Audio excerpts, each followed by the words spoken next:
आपण मैंने श्रीमंदिर को जीवे 22 पाहाच अतिक्रम कर सारा पर डाहाण पटक न जाई बाम पटक जीवे जो पटे देखिए जगन्नाथ महाप्रसाद सबू कांधरे बोही नियंती भोगमंडप को से भोगमंडपर कांथरे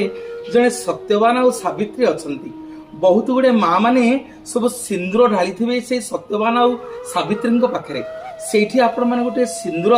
पुड़ियाटे नहीं से सत्यवान और सावित्री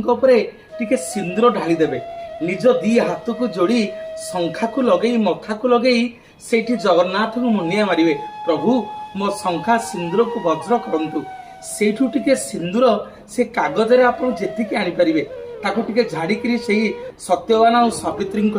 से सिंदूर टिके आनिकरी ताको कागज रे गुड़े की बैग रे रखिबे। मोर माँ माने बापा माने माँ विमला आगे भुवनेश्वरी मंदिर रे लक्ष्मी मंदिर रे सब शंखा और सिंदूर बिक्री